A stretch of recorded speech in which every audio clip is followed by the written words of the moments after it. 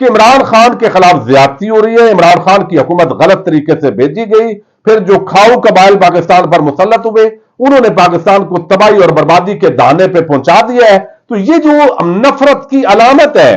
جو بلاول زرداری یا زرداری اور شریف مافیا, اب ان کو بھی یہ خطرہ ہے کہ بھئی فری اینڈ فیئر الیکشن ہوں تو ہم جیت نہیں سکتے. طاقتور حلقے جو ہے یقیناً وہ بھی یہ تجزیہ کر رہے ہیں کہ بھئی اگر ہم نے عمران خان کو ہٹایا ہے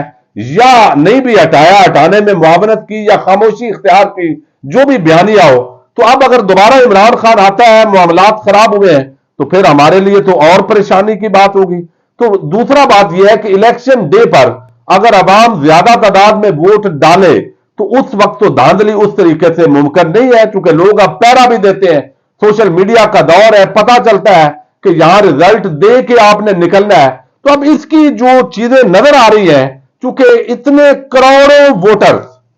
نوجوان, ان کو کنٹرول کرنا ممکن نہیں ہے, یہ بات سب کی سمجھ میں آ چکی ہے. اب جو دھاندلی ہے, ایک تو پہلے دھاندلی کی جا رہی ہے, یعنی تحریک انصاف کے خلاف کریک ڈاؤن جو ہو رہا ہے یہ اگلے الیکشن کی دھاندلی ہے, اور اس کے اندر 9 مئی کے واقعات کی آڑ لے کر ہم نے دیکھا ہے کہ جو چند لوگ اگر وہاں پہ اندر گئے تو ان کو چھوڑ کے وہ تو 200-400 لوگ ہوں گے, لیکن پوری تحریک انصاف کو پھر بہت سارے امیدوار جو تکڑے تھے ان کو روکنا, پھر پریس کانفرنسیں کر کے پارٹی جو ہے اس کو توڑنا, اور پھر اب مزید جو کریک ڈاؤن ہوں گے اس کے اندر مزید کوشش ہوگی کہ کچھ اور تکڑے امیدوار جو MNAs MPAs بن سکتے ہیں وہ تحریک انصاف کو چھوڑ جائیں. تو ایک اس کے اندر یہ پاسبلٹی ہوگی کہ وہ لوگ جو تکڑے امیدوار ہوں گے, ظاہر ہے ووٹر تو بہت ہے تحریک انصاف کے پاس, لیکن دیہی علاقوں کے اندر برادری کا ووٹ ہوتا ہے, مجبوریاں ہوتی ہیں, اور وہاں پہ یہ ساری چیزیں جو ہے وہ چاہتے ہوئے بھی دیکھنی پڑتی ہے. تو وہاں لوکل ایریاز کے اندر خاص طور پر جو ہے وہ یہ چیز دیکھی جائے گی, اور وہاں اگر تکڑا امیدوار نہیں ہوگا جو کروڑوں روپے لگا سکے, جس کی پہلے کوئی حلقے کے اندر اچھی پہچان ہو, تو وہاں جو ہے وہ تحریک انصاف کا جتنا ایک تو مشکل بنا دیا جائے گا. دوسرا جہاں پہ تکڑے امیدوار ہوں گے ان کے خلاف کوئی نہ کوئی پھڈا یا مقدمہ ڈال دیا جائے گا. کچھ ویسے روپوش ہیں لوگ, تو امیدوار جب تکڑے تحریک انصاف کے خلاف نہیں ہوں گے اور ان کے لیے فضا سازگار نہیں ہوگی, تو لہذا یہ ایک بہت بڑی دھاندلی ہے جو اس وقت بھی جاری ہے اور ابھی الیکشن تک یہ جاری رکھی جائے گی, یہ بظاہر نظر آ رہا ہے. اب دوسرا یہ ہے کہ اگر یہ تمام حربے ناکام ہو جاتے ہیں اور لوگ انتقام کے اندر تحریک انصاف کو ووٹ ڈال دیتے ہیں, تو پھر اس کا ایک ایکشن کیا گیا ہے استور گلگت بلتستان کے اندر. آپ نے دیکھا خالد خورشید کے والد خورشید جنہوں نے الیکشن لڑا اور ابھی تقریباً 14 دن ہو گئے ان کا رزلٹ نہیں آیا, الیکشن کمیشن روک کے بیٹھا ہوا ہے, چیف کورٹ نے بھی حکم دیا, اس کے باوجود نوٹیفکیشن جاری نہیں کیا جا رہا, حالانکہ واضح طور پر وہ الیکشن جیتے ہوئے ہیں. تو اب کیا ہوگا کہ رد و بدل کر دیا جائے گا, پھر جب فائنل رزلٹ جاری نہیں ہوگا رد و بدل کریں گے, انتظامی مشینری ساتھ ہوگی, ڈی سی ڈی پی او پولیس والے الیکشن والے دن کے اندر بھی تحریک انصاف کے لیے مشکلات پیدا کریں گے, تاکہ کم سے کم تکڑے امیدوار نہ ہوں, جو تکڑے ہیں ان پر کیسز بنا دیے جائیں, ہلکے امیدوار ہوں اور ان میں بھی کچھ اگر جیتنے کی پوزیشن میں ہوں تو الیکشن ڈے پر بھی ایسا ماحول ہو, اور اس کے بعد پھر معاملات آپ کو علم ہے جب آپ واضح طور پہ آج ایک حلقے کے اندر اگر رات کو 10,000 کی لیڈ سے جیت بھی جائیں تو جب وہ صندوق لے کے جائیں گے وہاں پہ ٹھپے لگا کے تحریک انصاف کے کچھ لوگوں کو ہرا لیا جائے گا, اور پھر جو ہے وہ ظاہر ٹریبیونل میں جائیں گے, پھر الیکشن کمیشن میں اپیلیں ہوں گی, عدالتوں کے اندر, اور عدالتیں تو اتنی اپاج اور نکما نظام ہو چکا ہے, 2-2 سال 5-5 سال لوگ ایم این اے رہ لیتے ہیں اور اس کے بعد بھی فیصلے نہیں آتے. تو یہ مختلف جو ٹولز ہیں وہ اب استعمال کیے جا رہے ہیں. یہ بات اب تقریباً طاقتور حلقے ہوں یا پی ڈی ایم پلس ٹولہ ہو, انہوں نے جو سیاسی تجزیات کیے ہیں جو ابھی تک نواز شریف واپس آئے نہ آئے, عوام کی صحت میں اس کا کوئی فرق نہیں پڑنا, نہ ہی لوگوں نے اس تعداد میں نکلنا ہے, میڈیا مہم ہے وہ چلتی رہے گی. تو یہ بظاہر یہ طے کر لیا گیا کہ بلے کا نشان برقرار رکھا جائے گا اور کچھ ایسے ٹولز استعمال کر کے تحریک انصاف کی نشستیں کم کی جائیں گی, اور پھر بھی اگر زیادہ امیدوار جیتیں گے تو اس کو تسلیم نہیں کیا جائے گا, کچھ اور طریقے استعمال ہوں گے. تو لہذا یہ جو معاملات ہیں یہ کرنے کی کوشش ہو رہی ہے, اور یہ بات سمجھ آ گئی ہے کہ تحریک انصاف کو ہرانا فری اینڈ فیئر الیکشن کے ذریعے ممکن نہیں ہے. دیکھتے ہیں آنے والے دنوں کے اندر کیا ہوتا ہے. اجازت دیجیے گا, اللہ حافظ.